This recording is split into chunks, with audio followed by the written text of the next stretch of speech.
Innovative. Innovative comedy.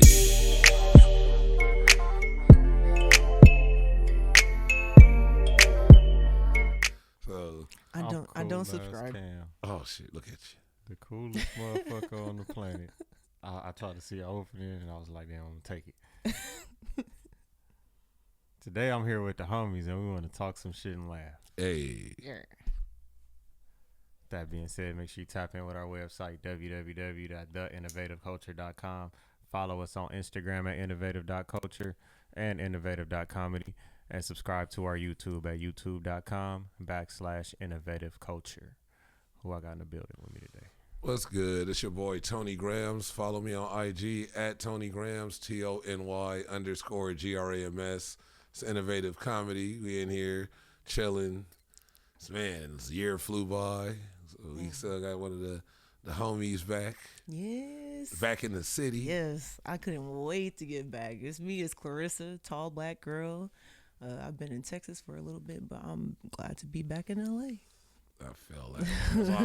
As soon as you said you was back, I was like, yeah, you got to pull up. Like home.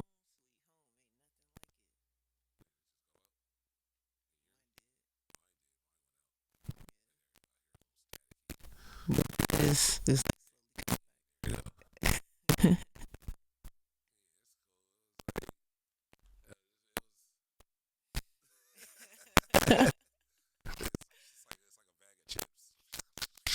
It's definitely a bag of Funyuns. There we go. Okay. Like a bag of popcorn at the theater. Like imagine you pop. I used to do that popcorn at home and take it to the theater. Culver City will let you do that at their theaters. You can just walk in with like groceries. You can just walk in the Culver City, man. Just everything. Just walk in, like you good. I got a Pollo Loco, nigga. They had a Pollo Loco downstairs. You just walk in with that shit. No, but yeah. So as soon as you was like, yeah, I'm back. I was like, yeah, you got to come on the show. Man, I'm so glad. I think I haven't even been back a week yet. Really? Damn. Yeah. It's been like 3 days. We get the first blessings. We're back in the building. Actually, I stopped at Crack 'em Up on Thursday first. So the shell got the first. I'm trying to get the shell up here. Chop it up with her because I hit her. No, I haven't hit her. I hit up the other homie, but it's just been in my head. Yeah. So I haven't hit her, but I felt like I did. No, that'd be cool. It just popped in my head last week after her birthday, and I was like, I just hit her to say happy birthday because I'm never the person that's gonna be like happy birthday. Come on my show. Yeah. Like it was just like let me just say happy birthday just to say I seen it was her birthday, but I definitely want to get her up here. Like I think that'd be that'd be dope. That'd be like dope. She got so many stories. It's just even everything. if you come with her too. That'd be if y'all sit here and just do like a. Yeah. I just like that energy of like, because honestly, I feel like too, like you part of this. Mm-hmm. You've been here so much, and you the homie too. So like, we all like linked in and shit. I wish I could have had you on the 150th. I know that was when I had just left. Yeah, everything like man. It was like, but how was we talked about it? So how let the peeps know. How was the 150th? That's on the brain. You said she wasn't here for it. Yeah, how was the 150th? Well, it looked cool, nigga. No, how was Austin? You tell me, nigga. Yeah. How was Austin? Austin, Texas. I was missing LA. Texas. I thought it was like, okay, it's gonna be a win-win. I get to go out there. You could do comedy anywhere. I could do my body work anywhere. But then it was just like, just those 2 nights, I guess, is like the most poppin' night. But I not like new comedy capital. I was bored. Like they really trying to push that narrative. It is, but it's like if you go and you see, like it's just. I mean, you go on those nights. It's cool. It's popping. It's comedy night. But I don't know. But is that the comedy we're used to? The variety, maybe, or the pace? No, maybe just it's because there's so many, like I guess, open micers that have came to the area, new and so chicks. The chicks have hatched. They actually have audience. They have traffic in the clubs, and that's but the problem that's is, what you want. But but they have like the quality of the performance. Exactly, and so if everybody's just working on 1 minute, you're not really going to ever be ready to even go into the mic. You're still doing like just bombing. So. I don't know. It's like the audience there, the people was there, but not really the funny. But does it kill Tony still run the same as it ran out here? Heck no. That's like, it's like. Because out here you would get your 1 minute and you still be up there. Sometimes their minute would be okay and then the back and forth after would be what got them probably more noticed. You know what I'm saying? The back and forth with Tony after with them critiquing whatever you just did would get you more laughs and more, because it's like you would see a person's more personality. You can only show so much in 1 minute. Yeah, I've seen some motherfuckers kill it in 1 minute. And that's the thing. I thought you're supposed to go and do your best minute, but I think I've noticed that it's like people are going up and doing their worst, and I'm like, is it on purpose it's like or they're not? Still trying. So I've noticed that with a lot of comics, and I've told certain comics this that I know, and I was like, you can't. Some people treat. It's so okay, like it's the same. I'll say same symptoms of comics out here that go like, I want to be a comic, and then they just go to open mics, and it's cool to go to open mics because you work, and it's like hitting the gym, but you actually got to put the. If you got to play a game, if you're not in a major league yet, what do? You go to Venice Beach. No. You go where the other ballers are that are balling hard that you can. If you're focusing on bombing, like the whole minute it seems like to be as crappy as possible. So to me, it's not really real comedy because you're working on being funny as a real comic and building real time. And so making people laugh. Yeah. So it does. I mean, I get it, but it doesn't make sense for me. And if you're actually trying to be a comic that's accumulating time, it's like people treat open mics like it's a big show. And then they treat the big show like it's an open mic. And then when you're doing that, that means you didn't work anything out at the open mic when it's time for the big show. So you're like, you're seeing if it'll work at a big show. You're not even moving backwards. You're not getting anywhere. It's just like you're literally, it's like Austin Powers when he was in the little truck. And you're not, and he keeps backing up, going forward. There's no, there's no movement. 31 point turn. You're stuck. Like you'll never get out of that angle because it's. I'm working on this, but it's like you're working on it in front of a crowd. You work on that, and the crowd is there at an open mic, so you can kill that in front of a crowd. And you don't do the opposite at the open mic, like, I got some shit that, I'm funny because other comedians think I'm funny, and because I kill open mics. That's where people get, because I've seen that out here. Yeah. I know we all have seen that. I remember, like, I wrote a joke when I had first started, somebody like coming up. That because it was some dude, I forgot who, and I haven't even seen him anymore for years, but he was a big deal back then. And I remember he came and I forgot where we were, somewhere on Sunset, and I was like, who is that? Because everybody said, he's here. And I was like, who is that? And they're like, he's like a famous open micer. And I just remember the word famous open micer. Like, what does that even mean? When they refuse the title of comedian. Yeah, like, it was so like... That shit was so like, what do we like, nigga? We doing open mics to work on shit to do good in regular shows, and if that leads to fame, what if they don't want to be famous? What if they only want to do open mics? But you want to be a famous open micer, but you don't want to fame. Some people don't want to cross over into actually committing to being a comic. That's why it's easier to just go up there and do. When I was on that app, some dude said that he wanted to do comedy, but he wanted to go up there and bomb. And I was like, I feel like that's a cop out because you want to be brave, but you feel like you're going to be belittled because you went and got brave. Why would he want to bomb? That's what I'm saying. But that's what's going on. It's a thing. Like that doesn't make sense to me at all. That's like I want the comics to roast me. That's what it's like. Yeah. And I honestly felt like I know it's a lot of comics that do the roast shit, but I've never a roast. What a roast when I grew up, or the roast was somebody that's a celebrity that's major or somebody of importance, and it's their moment, and other people of importance make fun of you. That's what a roast is, and now it's become like dudes just talking shit to each other on stage. And that's like because the terminology is different now. Yeah, it was like back in the day, we used to call it bagging. Yeah, we used to call. We had different words for it. Oh, he roasted. But now, I think it evolved from the term "I'm about to light your ass up." So when you say that, it's like, now we're gonna roast you. Get him. And that's just something with pop culture. Pop culture coined that term that way. And I get like roasting being a whole thing. Like I think the Kill Tony thing is supposed to be a roasting thing as well. But the people that are going there aren't real. Like it's supposed to be more. Roasting is an aspect of comedy, but going up there and bombing on purpose is not. That doesn't make any sense. This is something I've never, and I just thought about this. I've never even asked myself, or what is the actual goal, or what do you get What's the end game of a Kill Tony? What do you get if you actually go out there and kill it? I mean, I just thought about that. There's people that get work like it's like an actual working credit, like doing it. So I mean, it's like it's a thing. you can like win it, or no, it's just like you just be like, I killed it at Kill Tony. Yeah. Okay. I mean, because I used to go and sign up for it. Bragging rights. Like I said, that's how we met. Me being at Kill Tony, waiting, and just me. That's literally how I met her. I was at Kill Tony, waiting to try to get to just. I had already, I think, signed my name, but just waiting to go in. But I just never even thought about that, and I was there to do it. And I've never thought about like what was I gonna get if I would have actually did it and did good, or is it a win? Do you win? Internet has a lot to do with it, just like how you can kind of get booked on. So you get propelled from there. Yes, because you can get booked on numbers now, and so the numbers matter. And if you go on Kill Tony, there's like 2.2 million people watching it. I don't know if it's every week or like I every used to stream. watch it at the house if I didn't go. Yeah, and then I would it would be on. Yeah.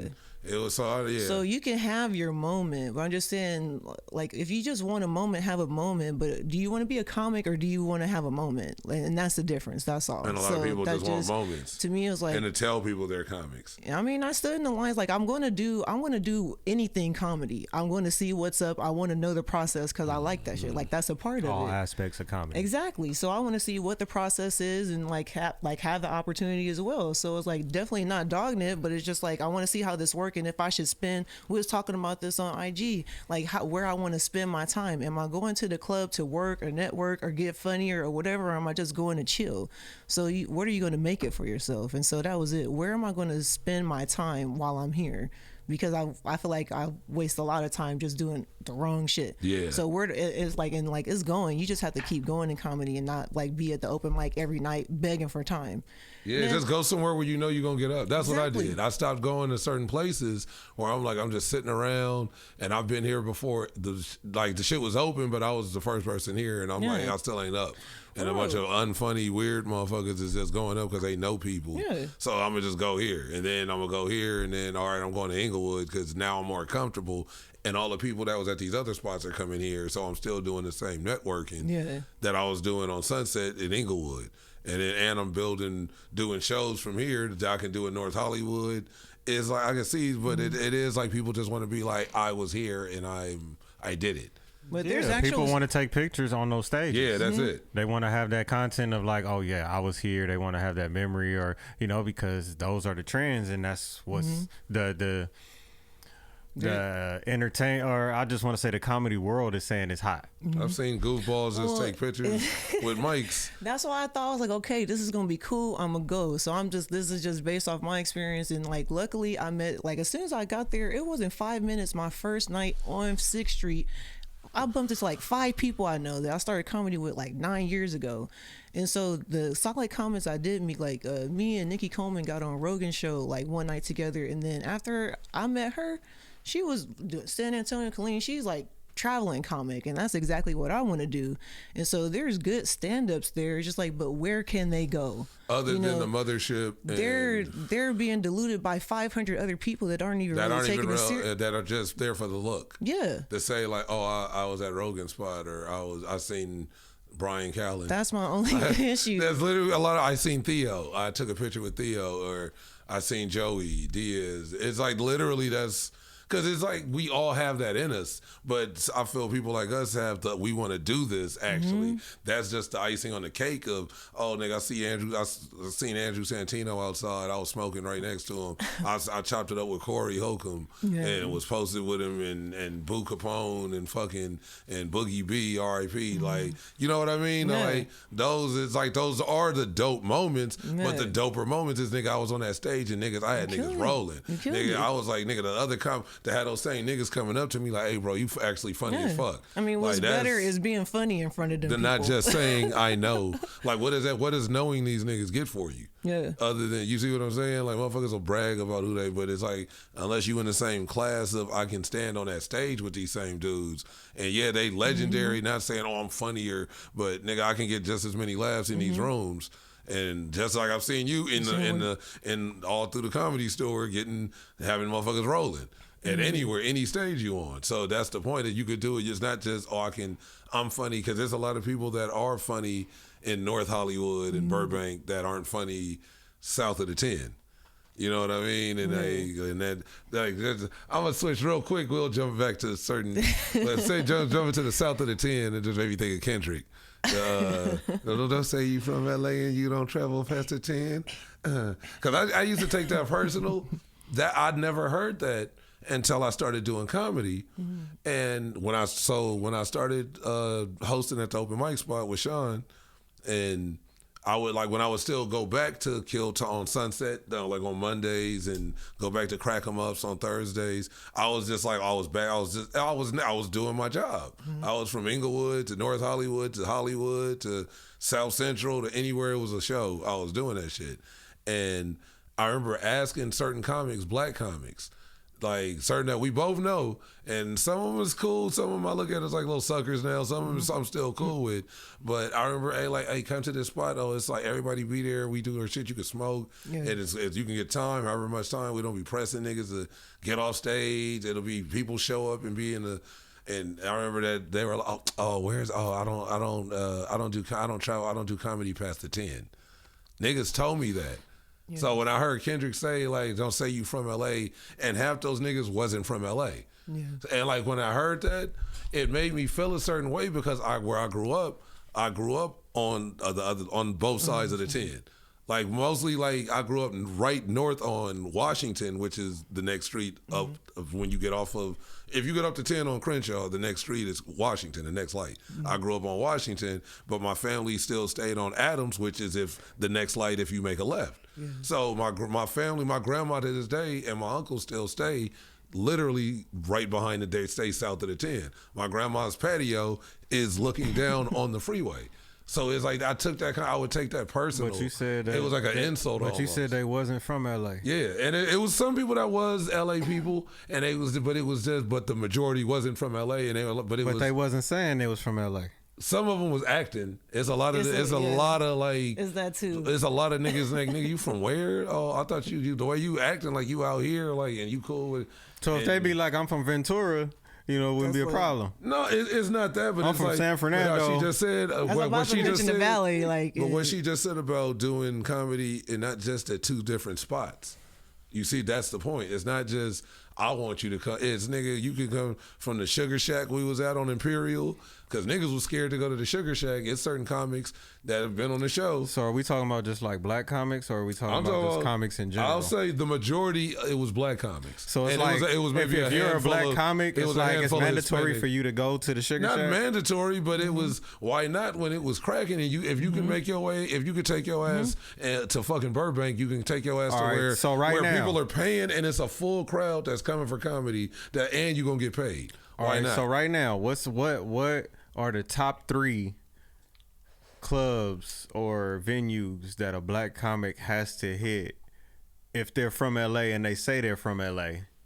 Hey. I would think right now, and I haven't been, but it just opened, was what's his name, Tariq Nasheed's museum on Jefferson, because I think he does comedy there like every Wednesday or Thursday or something. I think it might be like a Wednesday. And it's like I didn't even know that till. What's the name of it? It's Tariq Nasheed. I don't know the name of it. I just seen it was just Tariq Nasheed Bar. No. It's like the history museum. It's like natural. It's like Tariq Nasheed's like Natural Black History Museum or something. But they do a comedy event like weekly or bi-weekly. I just seen it like on some. I seen it on a random flyer. That I would think, because it's a lot. I've seen a few people doing shows there. Even people I used to do shows with have been doing shows there. Like, so that would be like the Sugar Shack of today. I would say a little bit above the Sugar Shack, like a step up. The Sugar Shack just became. Now, where's that place at? What, Tariq Nasheed's? Yeah. It's off of Jefferson, I believe Jefferson or Exposition. It's in Exposition, but it's on. I think it is on Jefferson, over by like the south of the 10. Yeah, like literally. There's like literally. Like maybe 4 lights. That's the whole point of this. That's about 4 lights. Gotta be south of the 10. That's about 4 lights south of the 10. The comedy theater, the comedy act theater, the one that Robin Harris used to host at, that Joe Torre, Martin Lawrence, Tommy Davidson. That was on Exposition, or was it? No. That was in Lamert Park. That was in Lamert Park. Or what about now? The Regency West. Pretty much. And I mean, what do you have, Jordan? I was about to say the Jordan? J Spot, but then you said that exists now. But that used to be I did the where... last show. I hosted the last show at the J Spot. It was, literally has been, that was 3 years ago because it was a Thanksgiving show. I hosted the last show with what's his Memphis Will. He did the last, but I literally hosted the first maybe like 8 comics. That was like, I think that was the most I ever got paid for a show at the time. I was like, damn, all right, for sure. Like that shit was, but that's an achievement. You see, it wasn't just, oh, I've been to the J Spot or I bombed at the fucking night. Nigga, I hosted the last show at the J Spot and that motherfucker was packed. And they was like, they were like, damn, even the waiters was like the last, it was another big comic that I did a show there. And they was like, he didn't even have like half the room. And we had nigga wall to wall, like motherfuckers out in the back smoking and shit. So, and that was that was the end. That was like right after Thanksgiving 2021. Yeah. So it's like, hey, it's achievements and little goals and shit. I'll count everything as like, no matter how small, if you did it, it's not bragging about it, but it'd be like, hey, I did that, and I didn't show up just to show up. Like I showed up and actually did something there. Like I can say that shit. Like nigga, there hasn't been a show that because they had reopened and closed, and then they had got new management. But then they were like they had put on a few shows. I think Watsomi Kwan, they did a show there, his first like stand up show while they were like right before they were closing, and he had a good turnout for his shit. I think Michael Blackston did something there, and then we did me and Dante Dupree, we did some shit there, and then it was cracking. And that motherfucker was like, but that's the J Spot. It was the other spot on it's a spot on Manchester, I believe it's Manchester. And I went there and I seen, what's the chick from the Miracle. Is it? No, that's on Crenshaw, ain't it? I mean, it's Manchester. It's like even that. It's a lot of spots. I can't just name them all because I don't know the actual technical full name of these institutions. I'm trying. I feel like it may be somebody watching this show that wants to even the show take a chance at being a comedian, right? Even the show but we don't have no information to give them because we can't remember the name of the places. We'll be links in the bio. But even the show does crack them up. And at the is it the Miracle? Yeah, she does. Okay, like that's no, like I'm seriously, just. I do. All I asked you was name was 3. I gave you a few. But like I the just real name, because it's like who knows the name of a tech? Like you just they're gonna be like, all right, I'm gonna look up Tariq Nasheed's spot. Yeah, if you look up the flyer, go to his page. That's very specific though. If I just have to do South of 10, but I do know black spots that you should do just because it's a different kind of room and you want to cover all kinds of rooms. And you bossing up in your energy with your comedy shit. Shows, you getting your weight up. Okay, now what if they not a black comic, right? It's still you getting your weight Either up. Way. But exactly. Still, there's a but like we said, we know they go to certain spots, they perform for certain audiences, and them jokes not gonna be funny. Yeah. So, are they wrong for choosing to cater to the audience that rocks with them? I mean, you're not wrong. No, but because it's about eventually you're going to have to master each room. You're trying to master yourself and master comedy. So you're going to have to do the room eventually. And that's why it's like it'd be now or never. So even in beat 'em up video games, you don't stay in the same level beating shit up. What about the level up? What about the open mic guy that we were just talking about? The famous open micer? Yeah, the famous open micer. I think he was just like traveling, hitting from like North Hollywood to Sunset and probably Spotlight Sundays. But again, I think that's a person that doesn't really want to level up. They don't want the pressure of actually saying, I know plenty of comics that I call them comics and they're uncomfortable with me calling them comics, and I've known them for 5 years. I was uncomfortable calling myself a comic. I was uncomfortable calling myself a comic by like 9-10 months in. I remember going to the comedy store and the security like, oh, you a comic? And like I was like, and the person I was with like, yeah. Because they were older. You want to get in, right? And they were already in. They were an older comic, and they were like, yeah, he good, like he good. And so now I was like, and they was like, yeah, nigga, you a comedian, nigga. I was like, oh, all right. But I didn't call myself a comedian until they told me when you was that. Doing music, right? And no, I had bars. Nigga, no, listen. I was spitting on niggas. You trying to get in? Nobody tell me nothing. But look, you an artist now, right? Artist. Are you trying to get into the backstage and all that? And the security asks you, are you an artist? And are you gonna say, no, I'm just a hype man, or I'm this, slow down, or I'm this? I'm slow down. No, I'm an artist because I'm trying to get back into this room right now. St. Lunatics would say that I'm an artist, or I'm one of the artists, or I'm like, what would he say? Slow down. That is like if they asked him that, if I'm he the backup dancer because that's what he was. I was the only dancer. Like, you ain't the backup nigga. I'm the feature. I'm the premier dancer. But them niggas was dancing. Nelly was doing. They was doing like they was doing on. little like they was doing the bases. Like he was like in full like choreography mode and shit. Like that nigga was busting moves. Like doing. They didn't get that nigga no combinations. mic, so it's like he had to. He had to express himself. They got a Phantom of the Opera mask on, nigga, in a hockey jersey. That reminded me. Oh, but Romeo was on. That wasn't on purpose. That was an accident. Well, Romeo from Immature. Yeah, so it's a With his bunch eye of patch? different Oh, black Brandy. guys with one side of they That was Brandy. Brandy. Yeah, Did they date? Brandy, Yeah, she fucked he up lost his his eye because of him. Oh yeah, Yeah. yeah. Because of her, Shit. yeah. Football. It was like what is it? It was like a rubber, a paper. It was like a paper. Like she yeah. was playing. She was playing and flicked. They him was in it. kids. Yeah, hit him in his eye. But I thought I liked him, and then when I got older, I realized I just thought he looked like a stud. That's how it was. We up in the club. That's it. That was his shit. He was a bit weaselly. He had a little weasel factor to him. And once he got older, and like he just, Yeah. and he was. That's hilarious. He like a stud. You're a handsome young man. He was a growing boy. He was a growing boy. But I heard what I remember the little Asian kid. I was just the about to little say. Filipino kid. I was just about to say the Asian nigga. Oh, you took the words out of my mouth. Yeah, his parents, He got they shipped back. moved him back They to the shipped that Philippines. nigga back to the Yeah. Philippines. They didn't want to do, but they probably saw the secrets to the industry when he was a kid. Nope. He probably got invited to one of them parties Yo, and was somebody like, need to do a follow up story. Because that was Somebody like, need- yeah, Chris Stokes, all you of ain't them gonna be back pressing then. my hair out like Marcus Houston. You be pressing my son hair out like. Next thing you know, they got a dark skinned nigga. Got him a hot kitchen That was supposed press. to be their producer. Oh, LDB. Yeah, Little little LD. boy. He was a producer. This nigga's like 6. Like he's Nah, they production. was teenagers already. I know, but it was still like. Yeah, them niggas was teenagers. They was like- doing all that music and Marky, Keenan and Kel. we all went to Audubon together. That's hilarious. And it was like around the time he was doing like sister and stuff. I couldn't be. That's what I used to get called. They used to call me Roger. And I was like, I didn't look. They didn't think I looked like Marcus Houston. They thought I looked like Roger. So I had I wore the pony. I had the ponytails at the top, and then it was just with the long face, like Sideshow Bob ish. Like, go home, Roger. Yeah.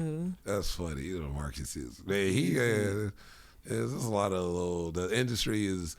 It's gotten strange and people saying shit, doing shit. So it's twisting from comedy.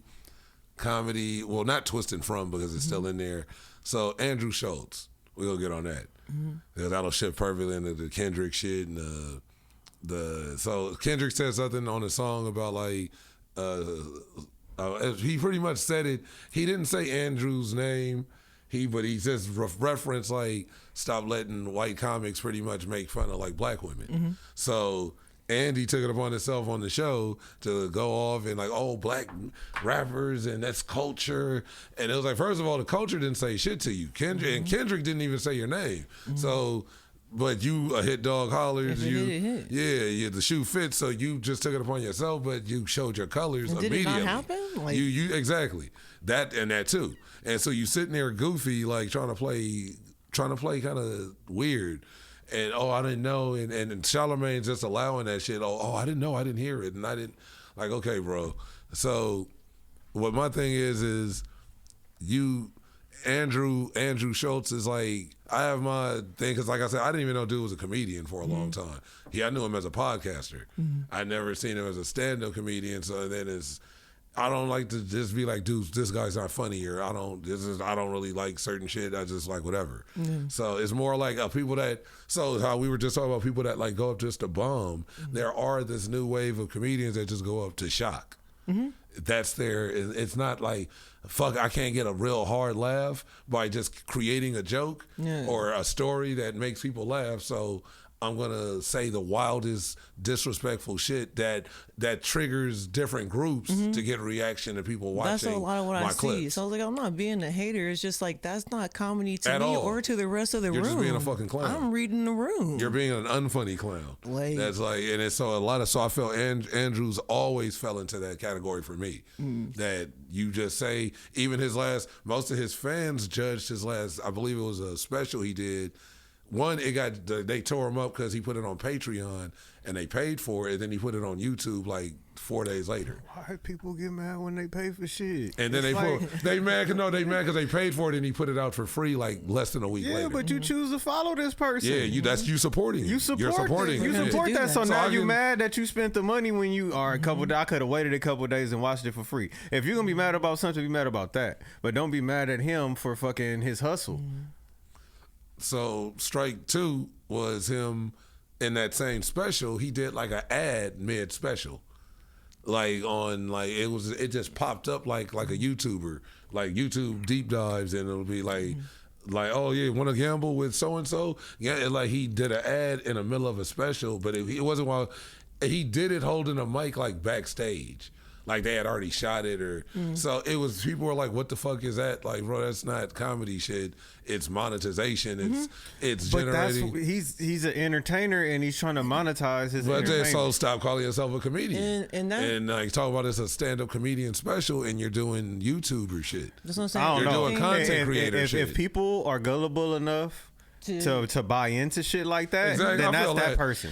You feel me? But but we're not, and we say something about it, and we're not being haters. We're just people that's from that genre that are like, that's not comedy, or that's not even just that. You could be the realest motherfucker, and you can have all good intentions and not screw people over or do nothing like that, right? And you just not keeping it down to the basics or the fundamentals. People don't want to invest into that. They don't want to buy into that because you too real for them. But now, it's somebody out there, they may have some wild opinions or some outrageous shit that they do, the clout shit or whatever it is, that. And to me, I always think like, how do these people's opinions, how are they even valid? Yeah. Who gave them that status to be able to speak to the masses? Niggas, especially who you are. If you ain't got a foot in it, did it, retired from it, tried it, lost in it, won in it, advanced in it, something. But if you just a motherfucker that sits somewhere and don't do nothing else either. I might sit up and talk to the mailman, right? That's just fucking delivering the mail all throughout the day, because that mailman may see more shit and have a better understanding of the world, and he's not trying to fuck nobody over. He just trying to make it through his shit for the day. Yeah. That's like if I'm talking to you and I'll be like, oh, it's like you can meet people and have a conversation about shit, and you could be like, I'm advanced. Oh, well, I do this, that, and then if we talking to you, I'm like, well, what do you do? And you're like, well, I edit photography, and I don't do none of that shit. It's like you can tell me all about that shit. So it's like, you see what I'm saying? So when it's like people coming into shit, and it's like it's not like you gotta follow all the rules, because I'm not gonna follow. I'm sure I'm not following all the rules that every comic before me followed by how I got on shows. With the same formula is not going to work for everybody. Yeah, and we're in a newer day. The internet is here. We're being seen more. It took motherfuckers probably 12 to 15 years to get. Your blueprint wouldn't work for me if I said today I wanted to be a stand-up comic, right? I couldn't follow every step that you did, because half of them clubs probably not even open no more. Like you said, the J Spot closed down. You was the last one to host it. You know what I'm saying? It's like you would have to have a different approach. Yeah, and for anybody who feels like they could just copy their way or, just mimic somebody else's, like, it's not gonna work for you. Yeah, and it's almost like none of our business that they're not working on their shit, because that's their comedy. Yeah, exactly. That's what I'm trying to say. It's your comedy is you. Your comedy is your voice, but they're so caught up in thinking that it's something else, they never find it out. The formula is you making you funny, but using other people's stuff or just not working on the stuff is not going to work. Or saying bullshit and shock shit, you're gonna run out of shocking shit to say. Yeah. Or people gonna get sick of hearing you say bullshit. People want just more. To get like a reaction, not a laugh. Yeah. You're going for a reaction. A lot of these people, and not I say that do these characters and stuff like that. It's like they're those characters 24/7, and if that's what they feel like, who they are inside, then let that out, express that. That's cool, be that, but don't do all of this stuff for the camera. Then when you take all that shit off, it's like now you sitting there with your feet up. It's like you ain't that person no more. Yeah, that's the. You know what I'm saying? That it ain't no realism to that. And that's the shit I'm like saying with this nigga Andrew Schultz is like, you saying shit. So we ain't even got into like the actual story of. So Kendrick said this shit on the song, not even mentioning his name, he took it upon himself to jump on it. And then while he's talking about it, of like Kendrick fans and this and that, and Kendrick, if I wanted to, I'd just make love to him, and there's nothing he can do. There's nothing he could do to stop me. I just put his legs in the air, and then he would just have to worry about if it's consensual. So the internet just went off like the last like maybe 3-4 days since that show, and like, bro, like you just pretty much like just saying you'll just sexually assault somebody, but because it's like a rapper or a black dude, it's okay. And it's like if you said that shit about Taylor Swift or fucking Ariana Grande or somebody, it would be a fucking hellstorm. Because Taylor Swift fans are putting her at the same level of fame as Michael Jackson. Mm-hmm. You know, Michael Jackson was out of this world famous. Yeah, and they put Taylor Swift. It's nobody else really, you know, that has that type of. It's your base. That's why it's important to work on the base. It's not, you can get those numbers on the internet for going viral or whatever, but when it comes down to it, of putting asses in the seats, who's going to come to your show? That's what matters. Off of you just saying bullshit, and then they know, so why were you going to get a ticket to his show? Like people will say, like people like Cat Williams talk shit or he this and that, but his shows be packed because he's funny. You see what I'm saying? They sold out. Corey Holcomb, people be like, he's not robbing the people that are supporting him. He do a good show. And that's what it comes back down to. They deliver comedy. If you have somebody that they are notorious for scamming you out of money or trying to, you know, run their hustle on you, why would you continue to support that? And why do you continue to make that person famous and give them that type of attention and keep them in the news? It's like, so easily these media outlets could just not post him and nobody will ever remember that he existed. Other than this digital legacy that he leaves behind for himself. And the people that choose to keep paying for these Patreon videos and things like that, they're supporting. And it was his little podcast. Same thing like you say with what's his name? Man, your boy. Umar. Oh God. It's the same type of situation. You seen his new gold chain? Man, look. You know what I'm saying. Umar has a new gold chain, y'all. Umar bought a new gold chain that says FDMG. He has a chain with a nameplate that says FDMG, but no school that's actually supposed to be FDMG. So back to what we were saying. But yeah, if people choose to support that and send money and the donations and all of that, you know, like that's up to them. And people really don't care until it's proved, like until it comes to light or it's proven that they've done the wrong thing more than what like they love them for. They're not going to care. But I feel that's true because it'll be people like no until they see like proof like this nigga did it. Like, Cosby, Kelly. I don't even think it takes proof. Sometimes it just takes multiple people to say it. Yeah. I mean, if you hear from one source, you may not believe it right away. But then once you start seeing all these different news outlets, you have or no something choice but to believe. Look at Britney Spears and her fans, and the headlines are crazy. It took a long time for people to believe her, But even because I'm like I have an outlook. I think we've talked about it on the show before.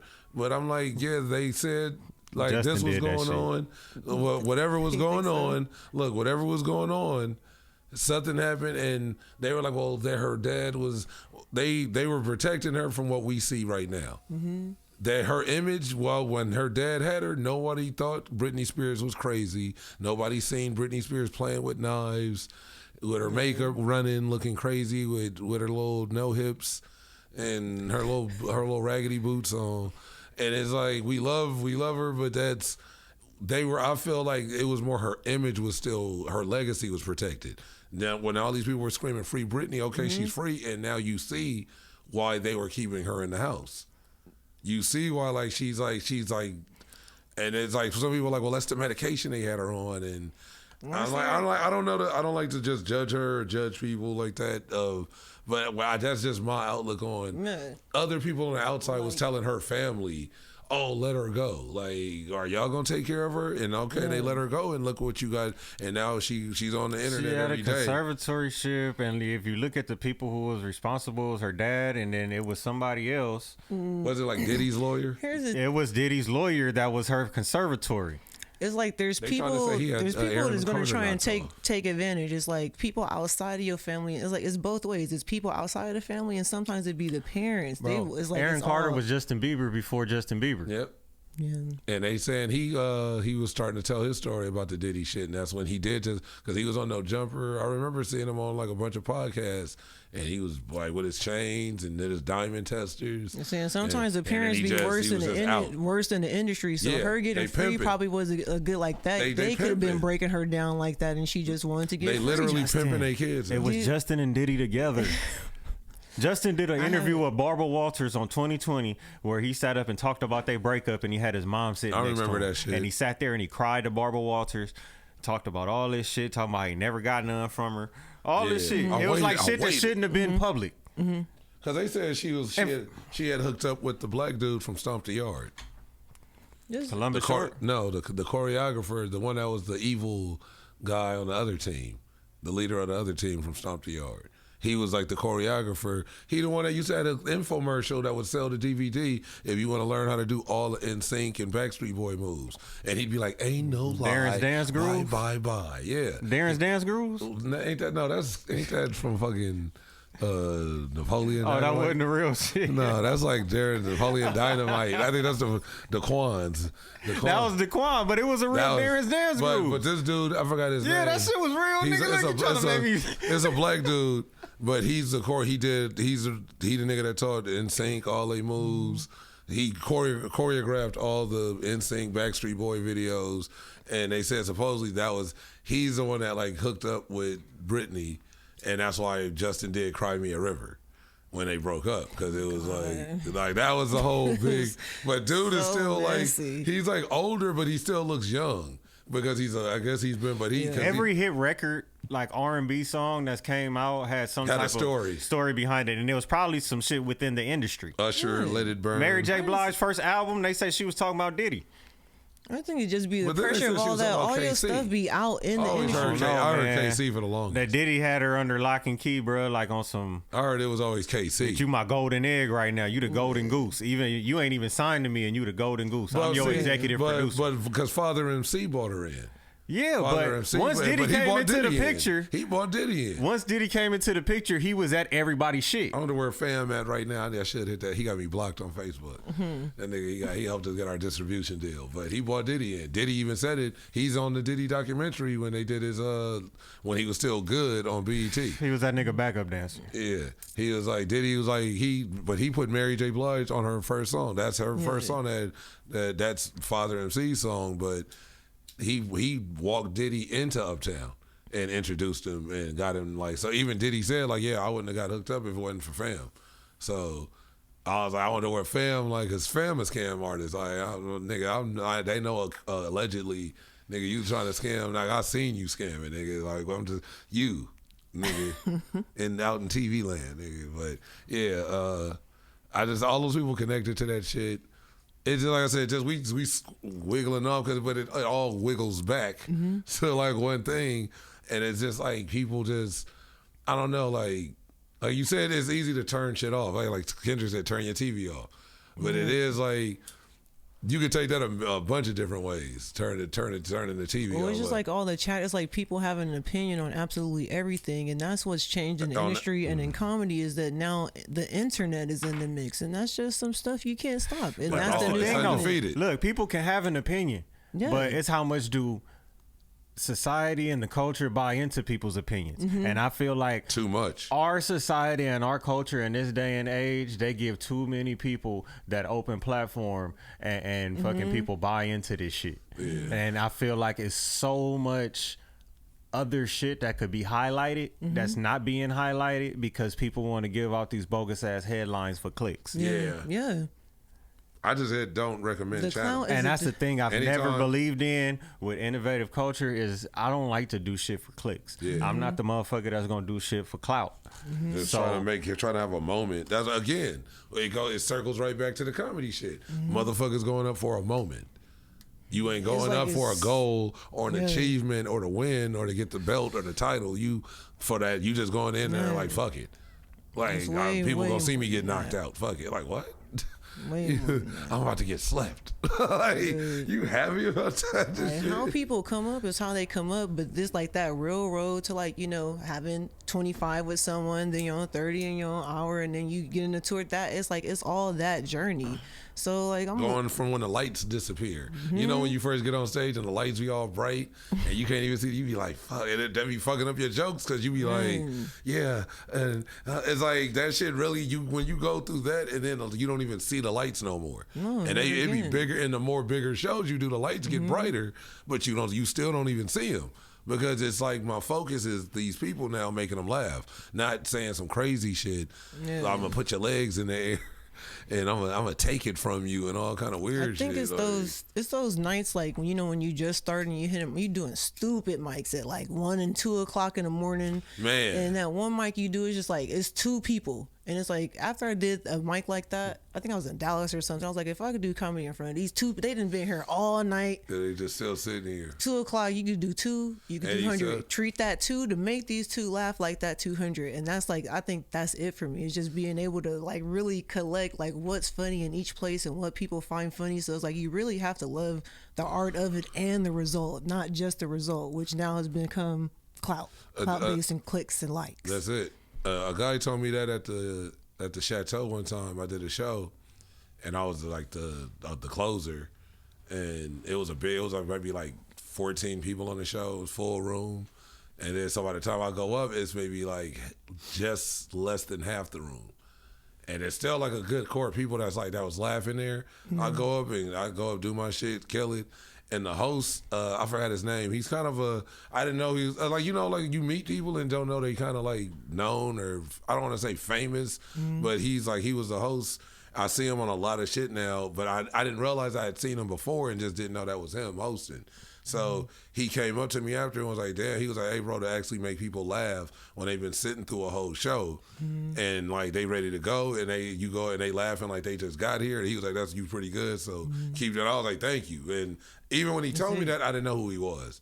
So I just like, when I just took that and just kind of ran with it, but that's real how you just said that. If it's 2 people there and they still like enjoying the fucking show, like you got to play it the same. And that's the point. It doesn't matter. That shouldn't diminish your set, the funny of it all. That's what you've been working on. So it's like the more you test the stuff, like the sooner you find out it's funny, the sooner you could use it, and you just leveling up. So, you know, just like all this other stuff is a distraction. Like, that's it. I couldn't believe, dude. Yeah, I just want to go up there and bomb real bad. That's literally like a boxer backstage. Like, yeah, I'm about to go get knocked out. I'm about to go get slept. Look, I done and he like in the row, like I'm about to get slept right now. Like they like his corner people like what? Like, and then you just start walking towards the ring and just get knocked out 17 seconds in. Like, well, you planned for that? Like, what was the purpose? It's just, what's the end game? So when I remember we were talking about that, you were just, and I said, I can see it happening out there because how I said once 2020 happened, and or COVID happened, and everybody migrated, and how you said you've seen a lot of people Texas out there. Texas was more open, and so we're like, just naturally, I feel like humans are nomadic, so we're going to go where the heck we can be free. And I did this, I was over here in LA, and it was like a ghost town. I've never seen so many people not on the street. Like, we was just out there, nobody. And for me, that made the shows and the mics that it was hard to get on, easy to get on now. Because the people that now were, niggas was like, oh, you're actually funny. Like, yeah, we should have been inside, but there were still people that were still doing. But it's like, and for comics, if you really doing this, you know what it feels like to not be able to do comedy. So that sucked. First week and that 2 weeks, no comedy bureau. The comedy bureau was like just sitting still. It sounded like you was about to say borough. It's comedy bureau. It's the census bureau. Yeah, but then Texas decided they were open. I was like, okay, it was crack. Everybody was out there. Go ahead. All the people that would be at Bert's back room and need to work it out. I had to work out the stuff. It was more like the mental stuff that comes like when you don't do comedy, how you feel almost like less like yourself when you're not, I guess, doing your creative thing. So Yeah, I'm glad I went and kept working. Then people, when we came back from COVID, people felt like they aren't ready or they weren't ready because they didn't get a chance to. Because they just been off. Like, I was just like, that shit. right. I just was doing a few. After about 5 months, I started doing like them underground shows. And then so it was like, all right, I've been working on my shit. Man, people was doing Zoom shows. I never did. You could I do, never did one. but I never did that. It's always an outlet. It just felt awkward. But you still went to like the quarantine shows. Yeah. So either way, you still work. Oh, so and that's the thing. It's like it's so many different outlets, especially now in the digital age, to where it's so many content creators and people just using their phone, not even going to get a camera no more. They just using their phone, filming something and putting it up. See what happens. And see what happens. They may go live and have a whole bunch of people in the chat that's laughing, and now they just telling jokes. Your people into is your chat. people. You know, and the audience, you may not be able to see them face to face, but them comments, them reactions, they rocking with you. Yeah. Those like real asses in seats, and that's how you have to treat it. So anytime you go live or you do something like that, it's like you treat it the same way. These are the same people that's pulling up to support me. I may not be at a venue to where they can buy a ticket and come in and sit down, but they watching the live and they watching for a minute and they actually commenting, they interacting with what I'm talking about. You know what I'm saying? You got to treat all them people the same way. Exactly. It's how you level up. Yeah. Because then people going to keep supporting you if you know, you got to show them your appreciation. So what about the people that want to support you south of the 10?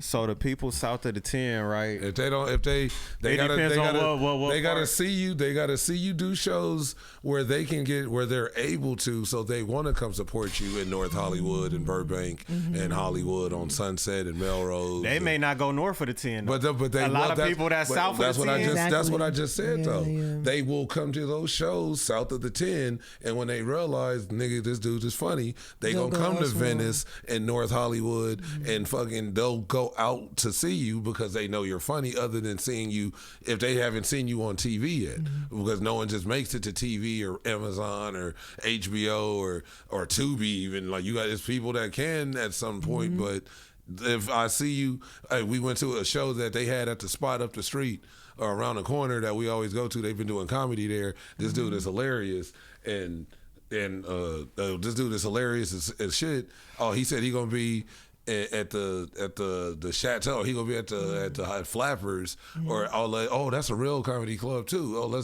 Because that's how some people look at it. Oh, that's a real comedy club, other than it's a spot or a storefront. But these are places that are known for comedy. Yeah. So that's kind of like the question that I asked earlier as far as like black spots. You know, we know a lot of these mainstream comedy clubs, comedy store. But what are these underground spots that are, you know? The underground one, I mean, hasn't Marcia been on here before? Her spot, even in Texas, I was meeting people that knew her too, and it was just like 6 degrees of separation. So there are spots like that. You got the Black House, right? Black House is awesome, and that's NoHo. That's exactly. But again, that's North Hollywood. What it does is it caters to black comics, is what I see. And Gerald will do shows all over. You see what I'm saying? That's just one show he has there, but he does shows all over. So you see what I'm saying? Like, but we need a spot south of the 10. Yeah. I think D-Lo Brown, she has Ladies Love Comedy, but she also has an open mic before that. Yeah. No, that's not D-Lo. but yeah. Why the security that worked next door to me looks just like D-Lo? That's weird. And he's in the wrestling industry, community. What's his name? Robert. I don't know his last name, but it's Robert. But he was like, and he said he was at this event, like a signing thing with people. He was talking to some people, were like, "Are you D-Lo?" And he's like, "No." Motherfuckers was asking because he's kind of. I'll show you a picture later on. That nigga do look like D-Lo though. That's coming. I'm gonna have him on. I told him I'm gonna have him on. I want to probably have like Deshaun or something here too, and we just talk wrestling. Probably have Luis back. God. You know, we wrestling geeks. But that's just like I said, just having something south of the 10 would be nice. But just for people to specifically say, even if you do have something, they're not coming to it because of where it's at. That's the point I'm making. But it's like that with everything. It's not just comedy. So what about the Savoy? It was comedy at the Savoy. Niggas forgot about that. Chris Spencer hosted at the Savoy for years. Yeah. A lot of major black comics It was a lot of comedy. Yeah, but then remember the Savoy closed down, and then they reopened. Man, they was doing it, they was doing it when it reopened. There are new places I've seen. I mean, we talked about the Miracle, and the Miracle isn't new, but comedy is new to the Miracle, and they've been doing more. And the show been doing Crack 'em Up on a Saturday. And then across the street is the Nile Bar, and I think they have a mic just out on a random like Taco Tuesday. So there are places. Yes, I think Jordan, important Jordan. Okay, he does one on what is that at Gravy's on Crenshaw. I have another question. Out of these spots that y'all naming, right? Like, what gives a certain venue or a certain? Yeah, it has to be the venue.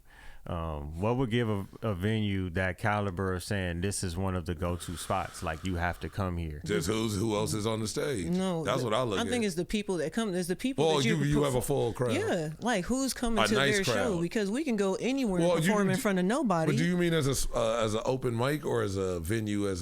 I'm saying as to be club you a known comedy venue. Yeah. The known spots. Like if somebody just came to LA and they like, I want to go to all of the hot spots. Mm-hmm. Where people want to go. That's why it's important to go to the hood spots because they be packed wall to wall too. Exactly. The whole point is to get in front of real people.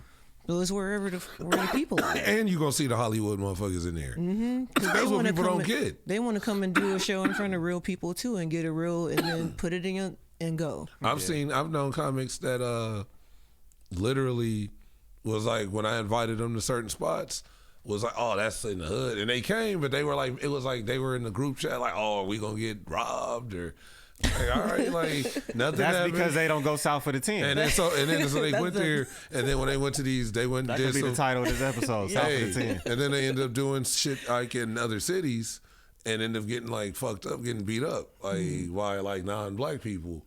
And like it was like you were all like worried and scared, like we were like worried about you, and you ended up getting smashed. You ain't scared to have a black man steal cars for you. Yeah. Oh, motherfucker. Like, get out come back around 10:30. He's like PM. Hey, 10:30. Yeah, did I stutter, motherfucker? If it was some links with them grits, think of Chauncey. Look, so. But just off, but just like I said, it would be nice. But just to hear people say that, even black people say that, is like, what does that achieve? Of I'm not gonna do comedy in this area, but I'll do it for these people. You see what I'm saying? I think those people just don't get it though. They're gonna go to where they feel like these people are gonna laugh at the jokes that I do, I feel like they in for a rude awakening when they don't. Yeah, and then I feel, and that's what a lot of it was, because I seen a lot of that south of the 10. Those people that did it north of the 10 would be ha ha ha he. They'd get those laughs, and then south of the 10, because it's harder rooms. We all know that black rooms are harder. People will get humbled real quick. Yeah, and I seen a lot of big names, like very big, like doing their thing, come to some of those rooms and be like sweating. And that's why you gotta just let people do like them. Dripping, getting pulled off stage. Because if they want to walk around with that type of attitude, have their nose turned up and say, well, I'm only gonna do this spot or do this spot, and then when you finally get to that spot, you can't swim. Right. And like I said, you're gonna get sinking humbled. ship. I'm talking about like you did like 2.5 minutes and they was like gave you the light, because it was just like, and you like, oh man, I'll tell y'all, I've seen a couple of those, and I was like, damn, and they was, oh yeah, I got this, and trying to like kind of make it like all right, my nigga, and you get up there. There's a difference between just having that happen on a regular and having a bad night. Like, I get that. Like, if you just sometimes it just be like, when you wake up and you got a show, or it's like you a pro in a certain baller. spirit. No, but you like still street getting balled up. Don't walk around like, oh, I'm gonna kill this shit. I should be headlining in this motherfucker. Like, no. You know what I'm saying? Yeah. I feel like and that was the vibe they was giving. But those a lot types of those of dudes people, that bombed, they were giving that vibe. Like, I'm doing y'all a favor by being exactly. Here. And as soon as somebody come with that type of attitude, it's like, yeah, you deserve to be humbled right now. And the crowd ain't seeing it because we backstage or we out where the comics at smoking, but I'm just looking like, this nigga. And I know this nigga from on Sunset. Gonna get you. And I know this nigga from in North Hollywood, and seeing him at Pink Dot, and he cracking jokes in Pink Dot, and all the other people laughing, and it's like, ha ha ha, yeah, we all laughing, all right, nigga. And then you see him there, and he, whoa, where y'all from? When you hear that, where y'all from? It's over. Like, hey, so where y'all from? When you hear it like 2-3 times, oh nigga, like light, get this nigga out of here. Like, and then maybe one comic more, and then I go up and it's like, and in the room, and we all, every comic after you then got it back to normal. And you was like, got it back to normal. Nigga, you was like, you was just sinking. It'd be like that sometimes. And it's like, it just be like, you're reading the room again. It's like, usually I'm not trying to hear other people's set, but I do want to hear how the crowd's reacting. Yeah, exactly. They're going to tell you what they're in the mood for. So that's the most important part. So I try not to hide out too much when I am at the show, because I do want to get a feel of the room, but also not pick up on what other comics are saying, because we pick up on material. Yeah. And so that's why people think I watch a lot of comedy. I don't want to pick up other people's stuff. I watch, if anything, I'll watch some older shit, and even then it'll be like shit I've already seen that I know I ain't gonna break mimic. it up in pieces. It's like, okay, I feel like watching this right now. I'll watch a Paul Mooney special or something and just be laughing. But even then, usually I'll sit outside and like any like real comedy club or spots that have outside patios, I'll sit outside and just smoke, and I'll chop it up, and I might walk in the green room if they got a TV and watch and see who's somebody on and be like, like if it's one of the homies, because you ain't gonna accidentally take your homie shit either, but it's like, so I was like, I'll watch it just to see what the hell they doing. We've heard our friends stuff so much too that we can sit outside. Yeah, so I'll just see how. But same thing, you could hear the crowd laughing. I'll go in and see, and then I'll just sit literally in the back and roll a blunt.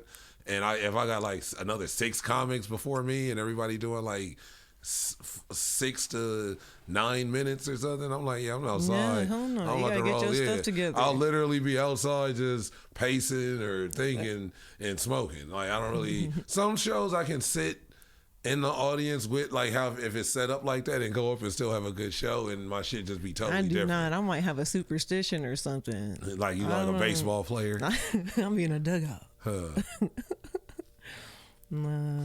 Before we get out of here real quick, did y'all see that the healthcare CEO shit? Yeah. That shit was wild. But nothing surprises me anymore. That shit. Really. But when people ask me about all that, like all the Trump stuff, and it's like, people aren't gonna. It's like, this is the worst day was. It's just a lot that we just not gonna take. So anybody can be in, like, when the people get upset, the people will get upset, and they like, what the hell? Monopoly money was crazy. Yeah, it's the people. The Monopoly money in the backpack. The shit writing on bullets and shit. That's crazy. And the not broad, because all that shit was it was all planned that way for a reason. Yeah, because he knew like the day and age we're in is trying to be the Riddler. Yeah, he said, "I'm gonna write on the bullets. I'm gonna get some Monopoly money, and I'm gonna write the shit y'all." It's probably more like clues and shit that people haven't been smart enough to find yet. Because even what he wrote on the bullets is like a play on like what do they say? Defend, deny. Depose. Depose. No, it was like something. It was defend, deny. It was depose, because someone said that depose is a lawyer term. That might be what he wrote. I think that might be what he he wrote on his. What the actual healthcare logo is, or what it's a secret like thing that they say in there, like amongst it's deny, defend, and something else, like, so disclaim or something, so you don't have to like pay motherfuckers. Yeah. And so he wrote like the opposite, but it was like just something with D's. It was D words, but just different, like the opposite. I get it. I get the Monopoly money. It was like some Riddler shit. I've been saying that this has been real life Monopoly anyways. It's like people, that's all that it is. I've been on Baltic Ave for years. Do not pass go. Do not collect $200. Everybody get your piece of the pie. Man. That's it. Just get I'm trying to, maybe Atlantic. Atlantic is like, that was nice. That was always nice. Baltic is cool. Baltic, I always liked Baltic. I would always be happy to get the Mediterraneans. I just imagine this. That's a nice one too. That's nice. Be like Santuanica. We need like a LA. I had the LA edition. Oh really? It had like all the LA spots on it. LA landmarks instead of it'd be like La Brea Tar Pits. Yeah, it had like Dodger Stadium. It had like the Angeles Railway. They had like all kind of LA landmarks. I said Simply Wholesome. Simply Wholesome. So, hey, nah, I don't think Simply Wholesome was out yet. That would be dope. Hey, for real. But I always like, I loved when I believe it. I couldn't play like we'd be smoking, and I'd be high playing, and when somebody land on your shit and you like blow, nigga, and then they ain't gonna say nothing, and then you like, y'all just faded. It's like we just playing, moving. And then I'm like, wait a minute, like maybe two more. He done went around the board already again. I'm like, that nigga landed on my shit. Damn, I do own that. It's like, it's I when stopped you play playing with family that it gets violent. Yeah, I stopped playing like high because I would just miss my money. Like, I'm like the worst landlord ever, nigga. Like, y'all just living rent free because I'm high as fuck, and y'all just land. And I would buy shit up. Like, if I land on the right, I'm buying shit up. So I would be making money and just missing it.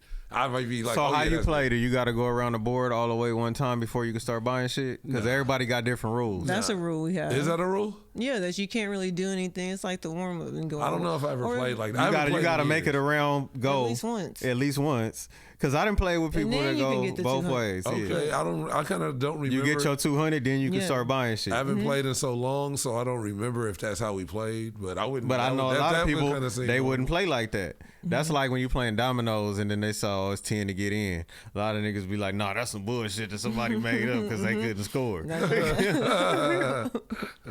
I like playing spades. I'll play some spades before dominoes. I was always a spades person over dominoes. Spades, that prison shit. Oh, God. Well, I did learn from my uncle that I just came from jail, so that is like I learned how to play for niggas who just got out. My uncle had just got out, and like we would just play and shit like all the time. So that is like that's hilarious. That is some jail shit. Dominoes, even when I was, I grew up. The last time I was in the county, and backgammon. You remember backgammon? I remember it. I used to fuck with. Is that the one with the cup? Yup, and you shake the dice. Well, like I'm more of a dice. I got dice on me right now. It would come in like the wooden. It fold open, and then you move the little chips. Yeah, every black family had that. Every black family had a backgammon board for some reason. And even if you didn't play it, you just we played that motherfucker though. So I had to. I never played that shit. It would just be in the house. It looked cool though. Why did we only have Mancala at school? Did you guys have on Mancala rainy day schedule? That's all we played. We had Mancala and we had like shit to color with. The little beads. Oh, that's what I thought too when you said it. That's when you said it. Whenever it was rainy day schedule and we was inside. I've never heard that word or that name. They pull out checkers, Connect Four, and Mancala. When you said in school, I immediately thought of that, and then that's when you did that. That's insane. Like, the little beads you put. When she said it, then you pick them up and then you trying to get all of them. It was just her sentence when she said, "Why in school is that all we had?" And now when she said the name, never at home. I've never heard that. Yeah, name. I never had that shit at home. Ever. I never seen that shit in like Toys R Us. If you brought it home to school over the summer, the whole family like, what the hell is this? I've never seen it. You might see it at a daycare center. I miss like carom boards and shit like that. Which one is carom? The ones where it's like the big ass fucking board. You got it looked like you about to shoot pool, but they got the little. It's like they used to have at the parks and the it's playgrounds. Like little nets or something. Yeah, I don't know. Yeah, well, I don't know what that is. Yeah, I be knowing a gang of the shit, but I just don't be knowing names. Them was like the outside games for kids back in the day. And then they had the Velcro paddle. You remember the Velcro?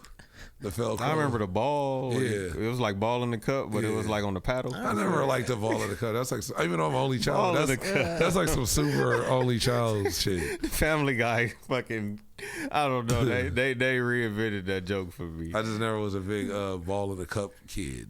You know what I mean? Like, even though I was the only child, I had friends outside. So I had a cousin, so I wasn't like always. Shit, we was going around trying to find a house that had all the bikes in it. Yeah, literally. No, we were the bikes. I love that. That's that how you meme. knew where everybody was at. I do love that meme and that analogy because we were the bikes. Mm-hmm. We were the kids on those bikes. Mm-hmm. So we were like where the kids would come. Me and my homie Jason, Jared, across the street. The homie Tweety next door, like we would literally just come outside. At the most, we would go in the house to play, and like he had the Sega or the Super Nintendo. Yeah, he had the Sega, or like I had the Sega, but the other games we'd just meet up. We would be in the house maybe 2 hours playing games. Yeah, Mortal Kombat, Street Fighter, waiting our turns. The controller going around. Like just making sandwiches. We were laundromat kids. We was always at the laundromat. And then we'd get on the bikes. We'd go outside like, "What's up?" and just ride around the corner on the next block. pick up those kids. It was like we didn't want to be in the house. But it was just in the house was only. We were still in the house with other kids. We weren't just in the house on a computer or on the game all day. You were with. Yeah. It was like we on the game, but we on the game. It's like 6 of us in here, and we all actually met up outside. And played outside for a good hour, and was like, "Hey, you want to? Oh, I got the new. Oh yeah, I rented this last night. I ain't got to take it back till tomorrow. There's no more of that. Really. You know what I mean? We gonna play this for a good 3-4 hours. Then we gonna go. The world is too sensitive now. I was just saying that even like on Instagram, I've been getting banned for everything. I tried to call. I called this guy a dyke, and they banned me. You can't say anything anymore. You said it to a man. How did you spell it? Did you spell it correctly? I did DYKE, and I got it because I noticed that everybody's spelling hoe 304. Or you got to space out shit and put like. It's little ways around. People are so sensitive that even they've had to create AI and all the platforms to go ahead and just knock it out before somebody gets offended and goes off. That's I told you crazy I lost my page. The algorithm. You remember when I lost my page for 3 months off of replying to a comment on a post about somebody, and I was just like, that's some bitch shit or some straight. I just said what I said, and it was like I hit enter. And immediately it just loaded and my page was gone. So the person didn't report me. Like, people be like, oh, they reported my comment or the person's post. They didn't have time to read the comment. Yeah. Like the algorithm, soon as I hit enter and it loaded, shut it down. That shit circled and my screen went white for 3 months. 90 days it was like gone. I was like, what the hell?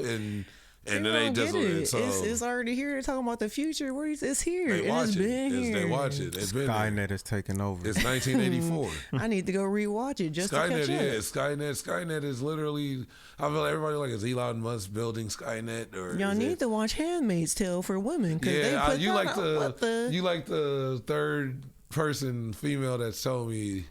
No, it's like I watched that when that came out. I went through so many them because that's exactly what's happening. We're gonna have a war with the happening. Tesla robots. It's gonna be like the whole factory gonna fucking storm. Malfunction.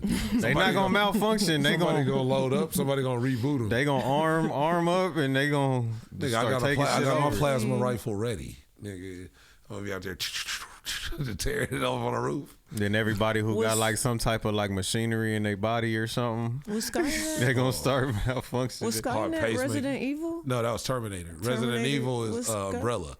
Umbrella, that's what I'm thinking. Yeah, is Umbrella, that Raccoon Evil. City. Yeah, Umbrella is like Raccoon City was just pretty much the Umbrella City or the cover city, but Umbrella was really this. It's a company, but it's the city they built under the city, and all the workers live in this tower that's under the ground. That's like a skyscraper, but just built literally miles down, and it's like the deeper you go, the weirder she gets. And it was just people. How many times you heard that before in your life? Oh shit! The deeper you go, the weirder it gets. And then those first like few levels were all like what would you say, like business, clerical, you know what I mean? Office people. So the first, as you go down, and then that clearance to go even further, it was like laboratories and dungeons of the shit they done made and they tested on, and that then escaped into the sewers down there. So that was the whole story of what happened. Something even in the offices malfunctioned. Somebody was trying to smuggle out one of the samples of a virus, and they didn't get it out, and it broke in the office area. And then those people got sick. It got out, and a couple of before all those people were getting out, leaving work. COVID. And then low key. And this is from the original. That's like 28 days later, all that shit. Because the original one that came out, it's like the original one is like 90. I played the first one. I was like 13, 14. But no, I was like 95. Every year we've had like some type of flu or virus or something. Like whenever there's a president in office, there's always some type of illness that we have to try to fight. It's always the swine flu, the fucking Spanish flu. Well, yeah, whatever it is, right? They always have something they have to overcome. Or they have to make a vaccine for it, and everybody got to go get it. Or you're an outcast. Every time. Cash grab. Yeah. But COVID was the one where they were just like, yeah, motherfuckers really dying. And that shit. Dang, that was crazy. And that's why we had to shut the world down. Immediately. And all that other shit, we didn't have to shut the world down. People wasn't really wearing masks other than like anthrax and that was more crazy stuff that was more happened. chemical warfare. Yeah. So people was just scared. Yeah. Like I'm scared to open my mail because of it was anthrax. And what was the other one? Jesus. I think what was the other one? It was like they was One dude was doing something in the grocery stores with the he was they was putting on the gas pumps, on the pump handles and shit like that. People wasn't was it doing something with tissue? Making people pass out? Oh, the fentanyl or I don't know. It's too much. like people doing weird shit. But one dude, he was putting stuff in Excedrin. He was like a serial killer. I watched the Everybody got their own. They want to be these mad scientists and they'll have their own Tuskegee experiments. They want to be there. And that's what it is. They're forcefully putting shit on people or giving them whatever, you know what I'm saying? And that's just not cool. And what's crazy is that they're actually asking our consent and people, because like it's like you can't, like they haven't been doing it that like not always. They not always asking. Sometimes they do. Yeah. And people And just too naive. That's just it. They don't understand. But it's people who out here, they just on some reckless renegade shit, and they feel like they gonna change the world. And they're going to be the one. That's what population control and that's fucking. What Quarantine. You ever watch Quarantine? You remember Quarantine? I'm sure it's like it's somewhat of a zombie. They had like rabies. So you remember Quarantine with the monkey? No, that's I feel like so many came out. Like I've seen Outbreak. all Outbreak. Quarantine is like more like a but zombie. they were quarantined in Outbreak, right? Columbus Short is in Quarantine. He plays a cop. I think I've seen it. It's the one where they're stuck in that apartment building in L.A. And like the lady, she's a reporter that goes to the firehouse to just like interview the firemen, go out on the ride along with them. They get a call. It's some like weird shit. Somebody hurt in an apartment. They go in. One of the cops have been. Or the paramedics have been hurt by the lady. It's an old lady, and she like kind of sitting there like tripping, but she's at like this early stage. They don't know yet. It's like, but it's rabies, but it's like a souped up version of it. And what it is, some dude in the apartment was like this doomsday freak and was working on some like what do you call, like he was trying to like come up with some shit that was just gonna trigger like the Judgment Day and the apocalypse, but by spreading this virus. And so the cops they get there, they get the lady, they end up having to like shoot her because she's tripping and attacks another cop. They take her out, and so when they're trying to get the other cop out, all of a sudden all these like trucks pull up, CDC pulls up, and then they literally like drill the door shut. And so the lady's in there with like what's the dude? Not Wood Harris. Wood Harris's brother from Look, the cold part is I just recently saw that them niggas was brothers, and I never knew that they was brothers, and now I can't even remember his name. But he plays the cop in BMF. Yeah, the cop from BMF.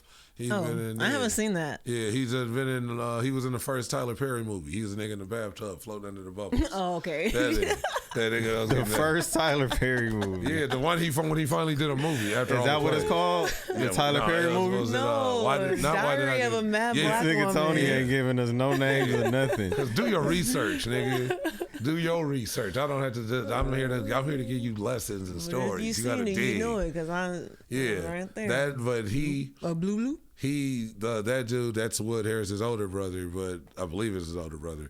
But him, I forgot what I even brought him up that he was in. Shit.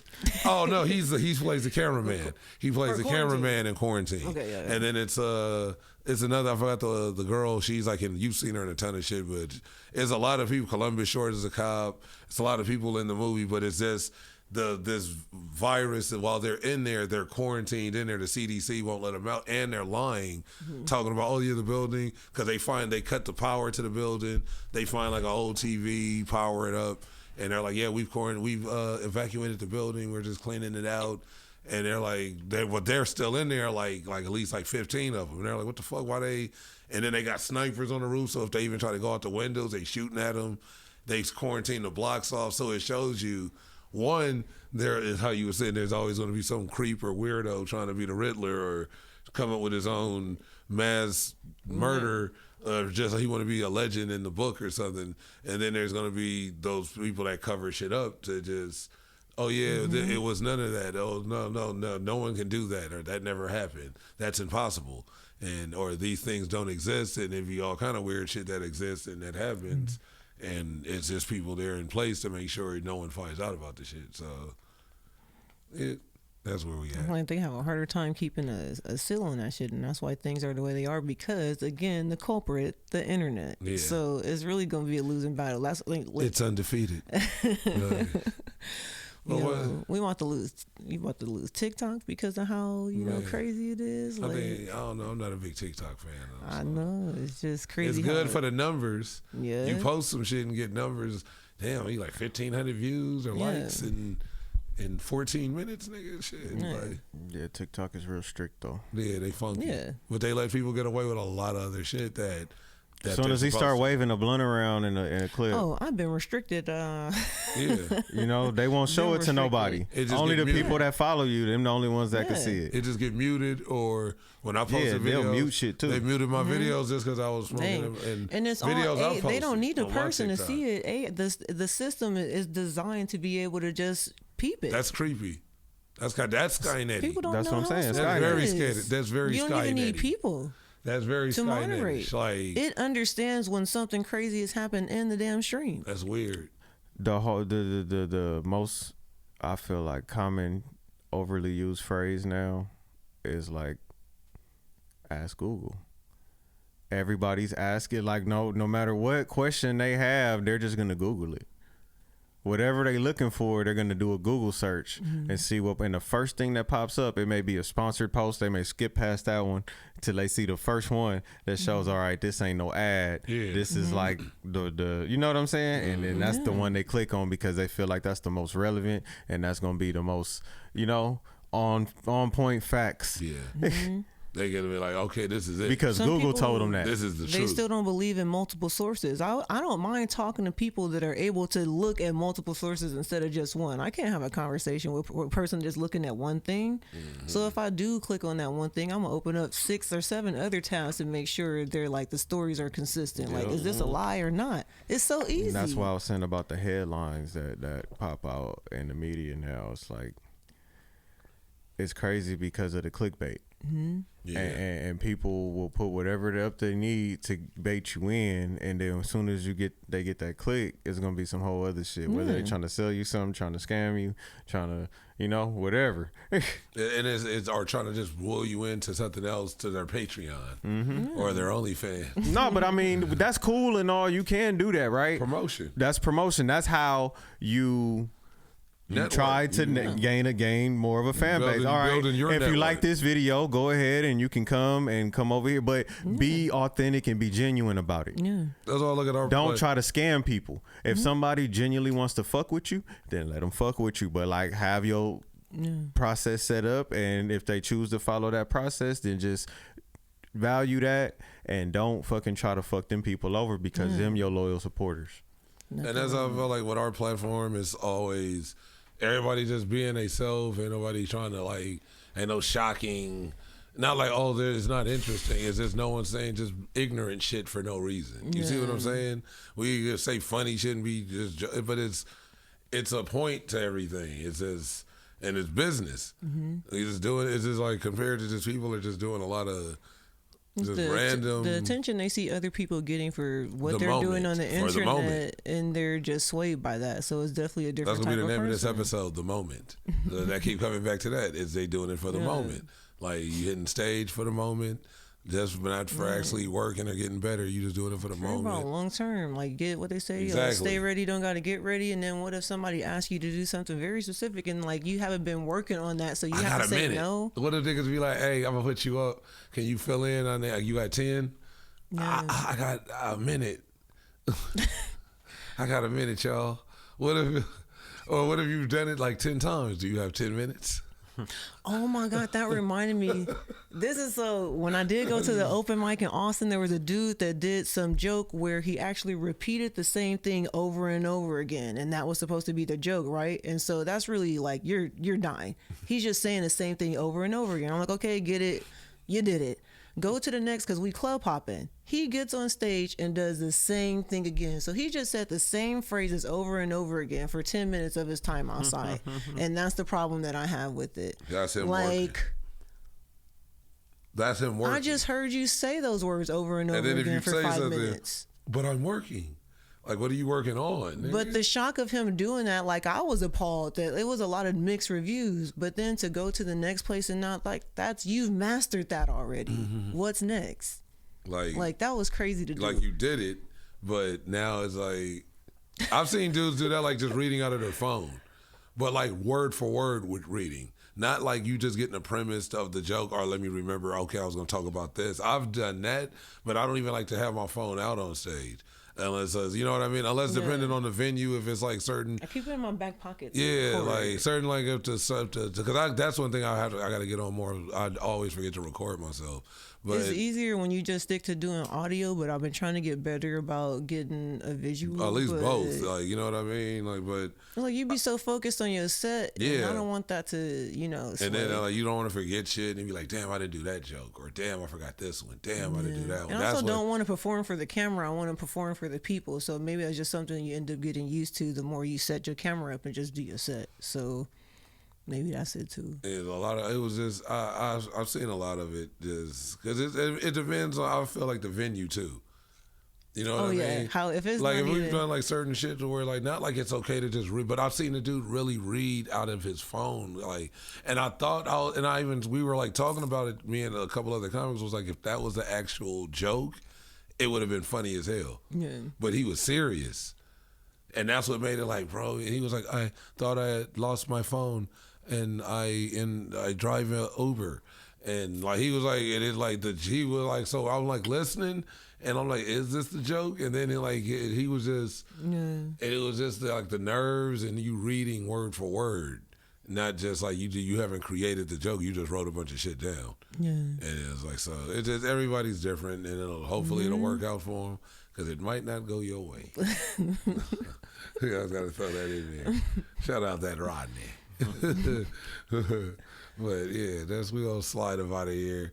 Thank you for coming in. Where can they find you? What you got going on? What you got cracking? Since you back in the city. It's been, I left in March and just got back, so I really just want to focus on doing more casting calls. I want to do the improv thing I was telling you about, and really just getting more podcast time. Yeah. So that's it. I want to focus. You gonna be coming back if you can come back. Whenever. I want to talk to Nichelle and see. And also, yeah, for real. Yeah, like, and somebody else I want to talk to you about. So I think they'll be cool for the podcast. So get it cracking. That'll be legendary if we get her up here. That'll be like one of the biggest ones to date. I feel like that's like that'll be like some Hollywood Walk of Fame, feet in the handprints in the cement type shit. Yeah.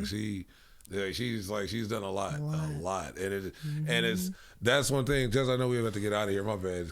Cam be like ready to go to sleep. We got like an hour and a half right now. I'm so my bad, but. She's very tied into Crack 'em Up, and she was like the digital presence, and she ran like a lot of the. So that's why I said just both of y'all. Just even if it would be cool, even if it's her, but even you coming back whenever. I think her story would be interesting. We need to hear more about this stuff. So like, why not? And I think that'll be sick, but. Yeah, just what else can they find? You got cracking? Tall black girl, tall BLK girl. Just go to my IG and you can find everything else from there. That's right. It's Tony Grams. Follow me on IG at Tony Grams, TONY_GRAMS. It's innovative comedy and shit. We almost done with the year, almost out of here. We're going to have something coming. So I'm going to try to figure something out. I know I'll be down to the wire. It's the Scorpio shit. They're like, we work hard under pressure. I think last year we had oxtails for Christmas, didn't we? Oh, we did. Rice and peas. With the mac and cheese and the cabbage. And it was cracking. We were sitting at the table. Yeah, I think that's before the table was modified again. Like no, it wasn't. Yeah, it was like this. Was it? I felt like it was just turned around. Okay, that's what it was. I was like, it was something different, but it was that shit was fire. I forgot about that until you just said it. But that's right. Oh, it was my turn. Y'all can tap in with me at COOLAZZCAM. Tap in with our website, www.theinnovativeculture.com. Follow us on Instagram at innovative.culture and innovative.comedy. And subscribe to our YouTube at youtube.com/innovativeculture. Yeah. Innovative. Innovative comedy.